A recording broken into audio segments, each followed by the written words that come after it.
Ya pronto volveremos a la escuela, mientras tanto estaremos aquí en Aprende en Casa. ¿Ya te lavaste las manos? Vamos con Ajolo listo para que nos explique cómo hacerlo. Lava muy bien tus manos con agua y con jabón durante 20 segundos. Y no olvides tus materiales para anotar las preguntas y actividades que se te piden, para que cuando acabe el programa puedas responderlas y hacerlas a tu ritmo.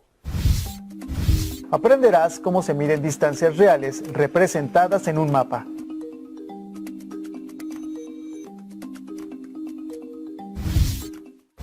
Hoy vamos a aprender cómo se miden distancias reales representadas en un mapa.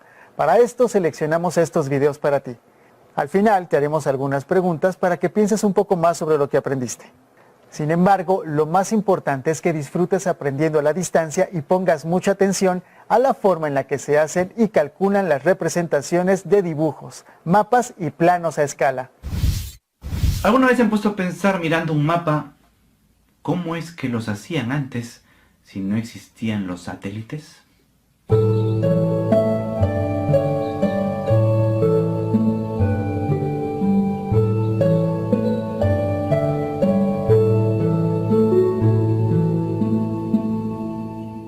Los principales métodos de cartografía durante toda la historia han sido los mismos hasta que se empezaron a tomar fotografías desde una gran altitud. Básicamente lo que necesitas para cartografiar el mundo es distancias y ángulos. Si puedes medir estos, entonces tienes lo básico para poder empezar a cartografiar el mundo. ¿Por qué? Porque esos son los principios básicos de la geodesia. La cartografía es simplemente una representación visual de los datos geodésicos. Estos datos se pueden recolectar a través de la agrimensura. Un agrimensor primero necesita saber la distancia horizontal entre dos de los objetos. Luego se pueden derivar la altura, las distancias y la posición angular de otros objetos, siempre que sean visibles desde uno de los objetos originales. Los agrimensores tenían diversas herramientas para trabajar. Si tenían que mapear algún terreno, viajaban con brújulas, cadenas de medición y equipos ópticos para medir altitudes y distancias. Los mapas de la época de la antigua Babilonia, por ejemplo, se realizaron utilizando técnicas de agrimensura precisas. El mapeo de las regiones terrestres fue excepcionalmente preciso incluso en la antigüedad, principalmente porque se podían determinar las distancias para caminar con un alto grado de precisión. A menudo también era posible crear un mapa muy detallado y preciso de un área suficientemente grande, como por ejemplo de 100 kilómetros cuadrados, con solamente escalar una montaña y divisar todo desde allí. Esto no es difícil de imaginar, cualquiera puede hacerlo si vive cerca a una montaña y una playa. Suban y vean desde ahí el panorama. Intenten dibujar un mapa si es que gustan. Los mayores detalles se fueron perfeccionando con el tiempo. Aquí una galería de mapas antiguos.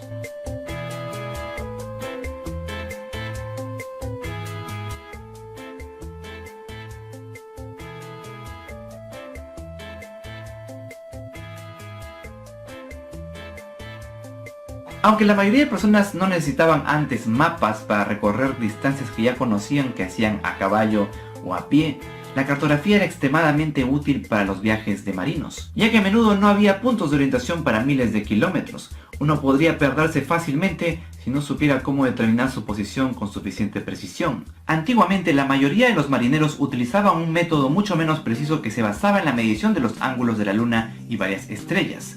Estas medidas se comparaban con los valores de un almanaque astronómico, determinando el tiempo en el meridiano de Greenwich y la distancia longitudinal con respecto a él. Para todos estos cálculos, por supuesto, era necesario tener en cuenta la curvatura de la Tierra. Los mapas del mundo comenzaron a ser muy similares a los que colgamos en nuestras paredes a mediados del siglo XIX. Sin embargo, se tuvo que esperar hasta el siglo XX que las regiones polares finalmente fueron completamente exploradas para tener un mapa completo. Esto ocurrió en 1932, cuando finalmente se trazaron las costas del archipiélago de la Tierra del Norte. A partir de ahí, los cartógrafos empezaron a quedar sin trabajo. No, mentira, todavía hay cartógrafos. Si bien no se toma mucha atención a la precisión en el dibujo ahora, más se le toma importancia al diseño gráfico. El cartógrafo moderno debe ser experto en tomar datos digitales brutos y transformarlos en un documento útil, preciso y atractivo. Ya sea que el producto final esté en papel o en la pantalla de una computadora, alguien más ya midió exactamente dónde están todas las características, qué tan separadas están, etc. Uno de los trabajos del cartógrafo de ahora es mostrarle al lector lo que necesita saber sin mostrarle nada en lo que no esté interesado. Tú puedes pensar, pero ya nadie usa mapas impresos en papel. Yo sí los uso. De repente algunos de ustedes también. En caso de emergencia, siempre es bueno llevar un mapa en el auto cuando se va a excursión, por ejemplo. En caso de que se te caiga la señal, o de que se te baje la batería, o de que simplemente no tengas cómo arreglar el auto si se te ha averiado, ¿no? Además te puede servir como complemento para ubicarte mejor. Los cartógrafos también son necesarios para el diseño de mapas digitales. Alguien tiene que decidir que las carreteras en Google Maps deberían ser blancas y amarillas en lugar de rojas y negras, por ejemplo. O alguien tenía que decidir qué es importante incluir en el mapa y qué puede omitirse.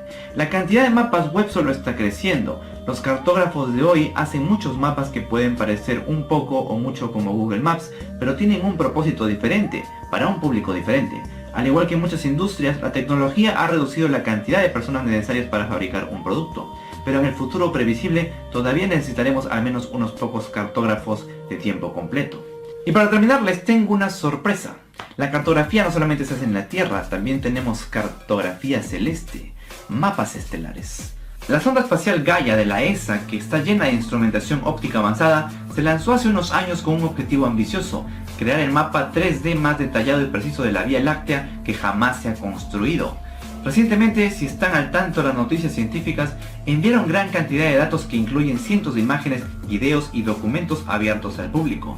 El mapa no está completo aún, pero este es un primer paso, ya que muestra las ubicaciones precisas de casi 2.000 millones de estrellas de la Vía Láctea y unos 14.000 objetos que orbitan alrededor de nuestro Sol. El mapa demora un poco en cargarse para acceder a él, pero les puede llevar a algunos científicos toda una vida entenderlo. Si quieren buscar algo, ponen aquí y les muestran su ubicación. Sirius, Alpha Centauri, uy, Scuti. Por mí eso ha sido todo. Gracias por ver este video y hasta la próxima. ¿Habías pensado en cómo se hacían los mapas? A mí me pareció interesante ver los instrumentos y las técnicas que utilizaban para hacer los mapas. ¿A ti qué te pareció interesante? Para lograr esas representaciones que son tan útiles hoy en día, fue necesario que muchos especialistas trabajaran juntos. Un aporte fundamental de las matemáticas es determinar la relación que existe entre la distancia que está representada en un mapa o plano y su distancia o tamaño real, a lo cual se le denomina escala. En los siguientes videos podremos saber un poco más sobre la escala. Acompáñame a verlos. Hoy, en clase, Marcos ha estudiado las escalas. Por eso sabe que todo lo que se encuentra a nuestro alrededor puede representarse a mayor o menor tamaño, respetando la proporción de las medidas del objeto original. Marcos ha aprendido que esto es posible gracias al uso de las escalas.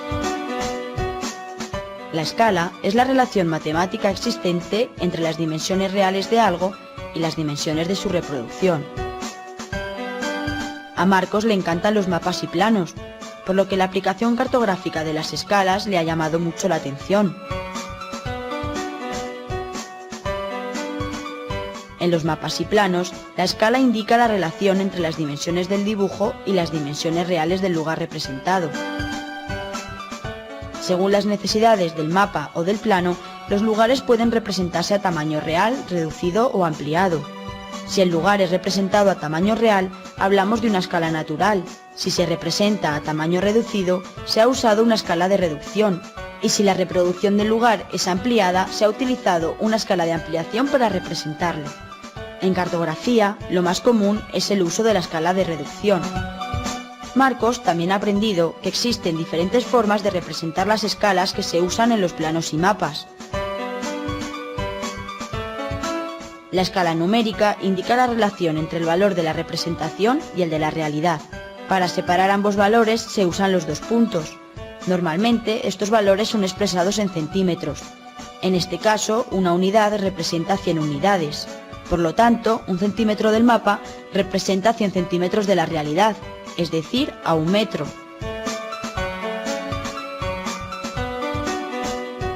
La escala gráfica se basa en el uso de un segmento. La longitud del segmento indica que el mapa representa la medida que aparece al final de este. En este ejemplo, la medida del segmento que vemos representa 5 kilómetros reales. La escala por unidad iguala dos longitudes, la de la representación y la del lugar representado. Utiliza el signo igual. A la izquierda de este se indica la longitud del mapa o plano, y a la derecha la de la realidad. En este caso, 1 centímetro del mapa es igual a 3 kilómetros de la realidad.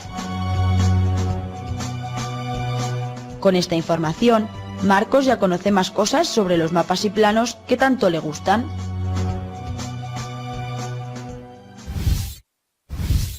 Hola a todos, soy Susi y bienvenidos a mi canal. En este vídeo vamos a trabajar con escalas, mapas y planos, así que vamos a ello.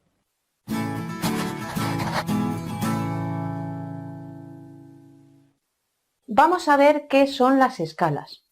Cuando, por ejemplo, tenemos una silla, como en este caso, una mesa o un armario, o, por ejemplo, queremos hacer una construcción y tenemos que hacer dibujos sobre esos diferentes objetos, edificios o lo que sea, lo vamos a hacer el dibujo más pequeñito, en un plano, ¿verdad? Pues en ese plano vamos a indicar cuáles serían las medidas en la realidad, ¿vale? Así que vamos a estar trabajando todo el rato con figuras semejantes. ¿Por qué? Porque, por ejemplo, esta silla, que la he dibujado en un plano, luego en la realidad va a ser una silla más grande, pero ambas figuras, tanto esta que he dibujado como la silla real, son figuras semejantes. Lo que pasa es que tienen una razón entre ellas, que es lo que se escribe en la escala. La escala es la relación entre lo que hay dibujado en el plano y lo que hay en la realidad, ¿vale? ¿Cómo se suelen escribir las escalas? Aquí tenéis escala 1, 50, 1, 2 puntitos, 50. ¿Y esto qué quiere decir? Se pone el valor en el plano y luego este es el valor en la realidad. Siempre que se haga este tipo de dibujos, planos, mapas, hay que hacer una escala para saber en la realidad qué medida tiene, ¿vale? Y para poder hacer también al revés, a la inversa, para hacer un plano bien hecho, tenemos que trasladar bien las medidas y para ello tenemos que hacer figuras semejantes, no nos podemos inventar las figuras. Pues bien, en este plano que tengo aquí de esta silla, que tiene escala 1,50, vamos a ver cuánto mediría en la realidad, si os parece. ¿Cuánto sería su altura? Imaginaos que me pongo a medir la altura de la silla, me pongo con la regla y veo que mide 3 centímetros, la altura de la silla en el plano, ¿vale? Y yo quiero saber qué altura tiene en la realidad. ¿Cómo se trabaja con la escala? Es una regla de 3 al fin y al cabo. Ponemos aquí en el plano y en la realidad. ¿Vale? Vamos a hacer una regla de 3. Pues bien, vamos a escribir primero la relación que viene en la escala. 1,50. 1 quiere decir que lo que sea, centímetro, metro. Yo como aquí estoy en un plano, normalmente voy a medir en centímetros, pues en mi caso voy a trabajar en centímetros, ¿vale?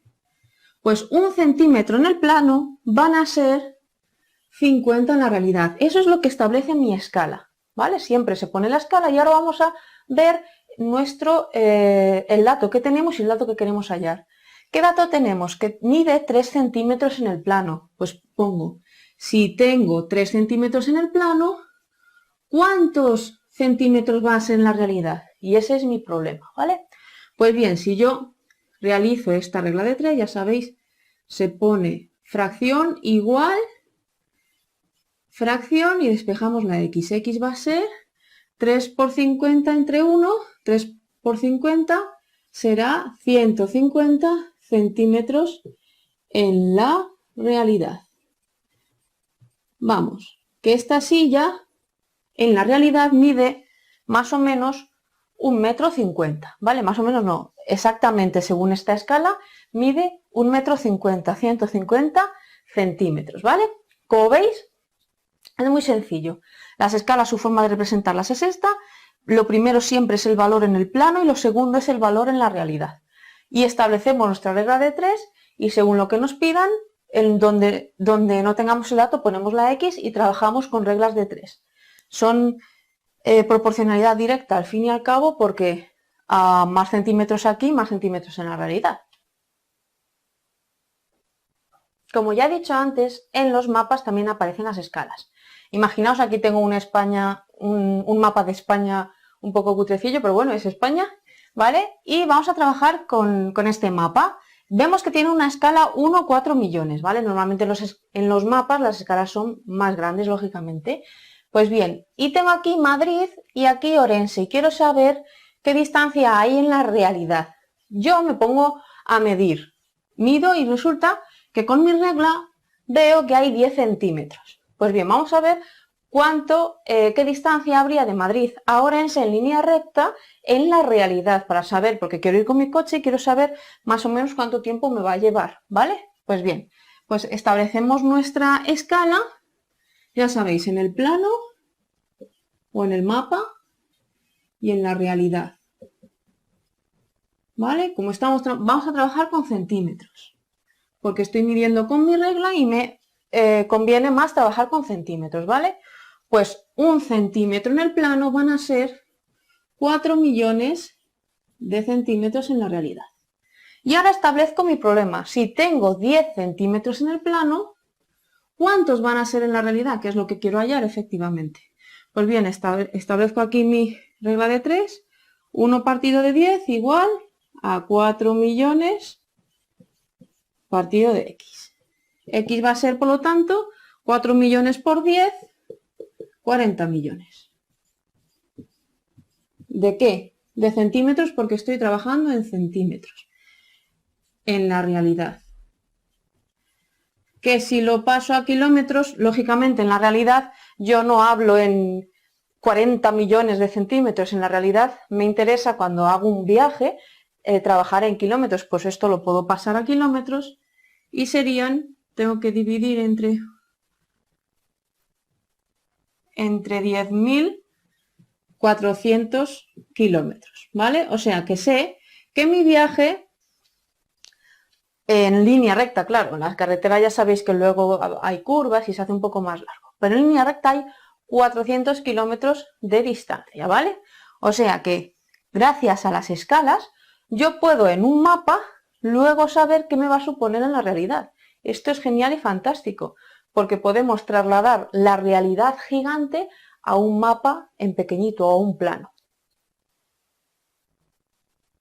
Las escalas también se utilizan mucho cuando hacemos planos de una casa, de una habitación, porque queremos colocar muebles y queremos ver si nos van a caber o cuál es la mejor disposición de los muebles.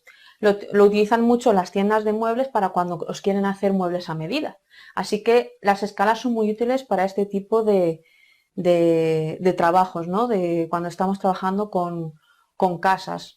Pues bien, tenemos aquí el plano de una habitación, una cama, un escritorio, una alfombra, ¿vale? La puerta, y tenemos que es escala 1,20.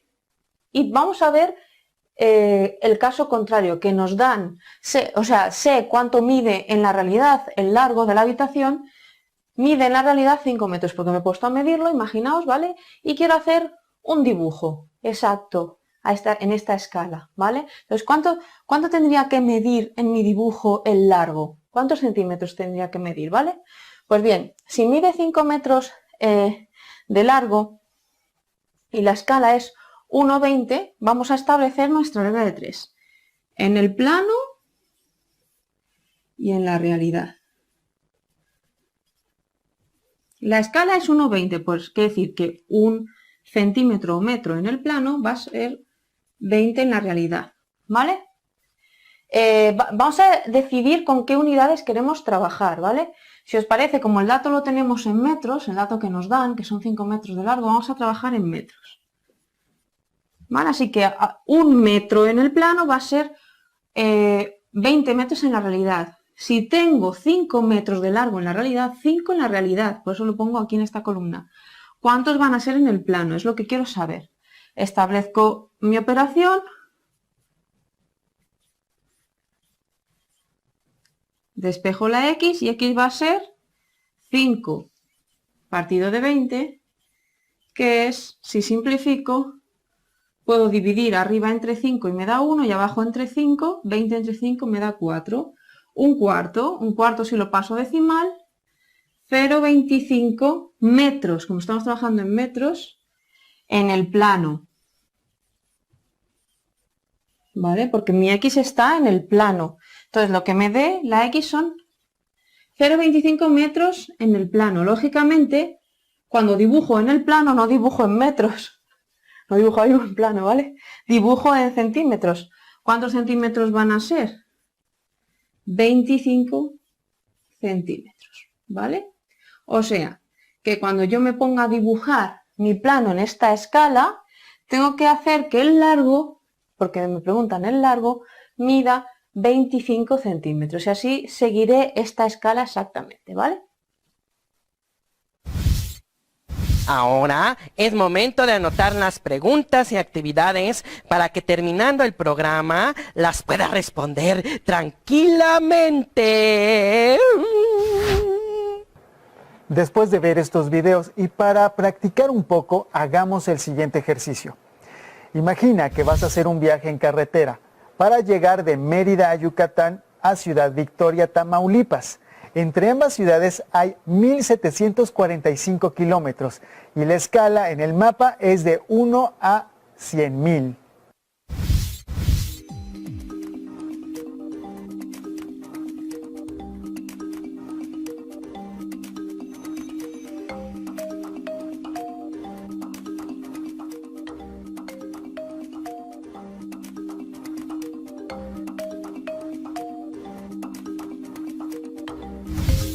¿Cuántos centímetros representan estos kilómetros en el mapa?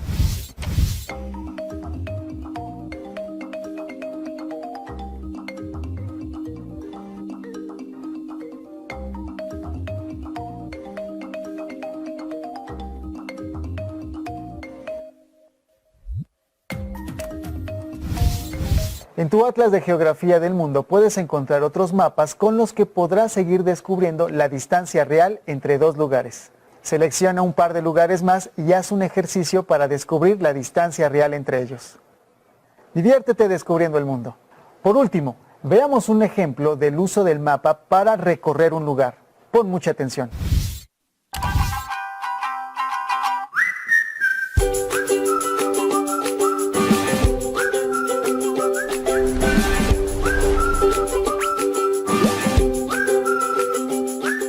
Vamos a aprender a ir al campo orientándonos con un mapa y una brújula.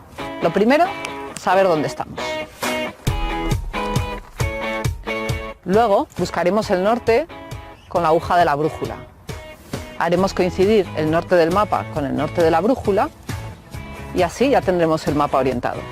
Y con el mapa orientado todo cuadra mucho mejor, ¿verdad? Ahora quiero ir de este punto a este otro. Pongo la brújula con la línea de camino paralela a la dirección que quiero tomar. Giro el limbo móvil de mi brújula para que la flecha del limbo esté mirando al norte, paralela a la cuadrícula del mapa, que en España siempre indica el norte. Y girándonos nosotros, haremos coincidir la flecha del limbo móvil con la aguja magnética y caminaremos hacia donde nos indica la flecha de camino de la brújula. Cuando empecemos a andar, es mejor consultar a menudo el mapa, sobre todo en cada cruce de caminos. Aunque algunos es posible que no salgan. No hay que olvidar que el mapa es una representación simplificada del territorio. Lógicamente, el territorio es mucho más complejo que un mapa. Para comprobar que vamos por donde queremos ir, es útil revisar los caminos y sus cruces, pero también mirar si vamos subiendo o bajando por el camino. Si hemos pasado una vaguada o un collado o parte alta, elementos como edificios o fuentes que tenemos cerca, redes de alta tensión, si están en el lado bueno del camino. Por eso, conviene estar familiarizado con los símbolos del mapa. Pero si a pesar de todo no nos hacemos con mis amigos el mapa y la brújula, siempre nos quedarán las apps. Haber empezado por ahí. Se puede utilizar la aplicación Mapas de España, que está muy bien para salir al campo y no perderse, aunque hay otras. Cargaremos el track que previamente hemos bajado de una página de rutas, del centro de descargas del CENIG o que nos haya pasado alguna amiga o amigo. Conectaremos el GPS del móvil. Recomendamos ponerlo en modo solo GPS para que no gaste datos y ahorre batería. Y si la ruta va a ser larga, Mejor ponerlo en modo avión para optimizar el gasto de batería. Para evitar que la falta de cobertura perturbe nuestra ruta, también es conveniente descargarse el mapa previamente para que esté disponible offline. Y ya es hora de seguir la ruta que hemos cargado.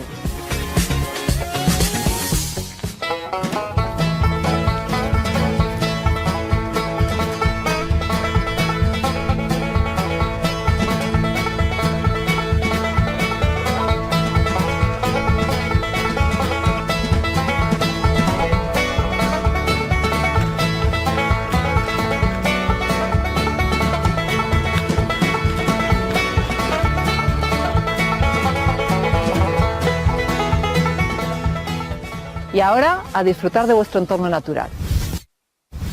Platica con tu familia si ellos han usado los mapas para buscar o ir a algún lugar. ¿Qué mapas utilizaban? ¿Cómo lo hacían? ¿Alguna vez se perdieron? ¿Aún conservan alguno? Si tienes un mapa de tu comunidad en casa, explóralo. Trata de ubicar algunos lugares cercanos a tu casa, como tu escuela o la casa de algún familiar, y calcula la distancia que hay entre tu casa y ese sitio. ¿Cuál es la mejor ruta para llegar? No olvides mirar la escala del mapa para hacerlo.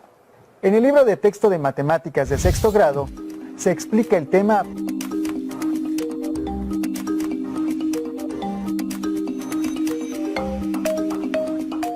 Recuerda que puedes buscar en tu casa otro libro sobre el tema, o si tienes internet, también puedes obtener información de ahí. Así podrás saber más.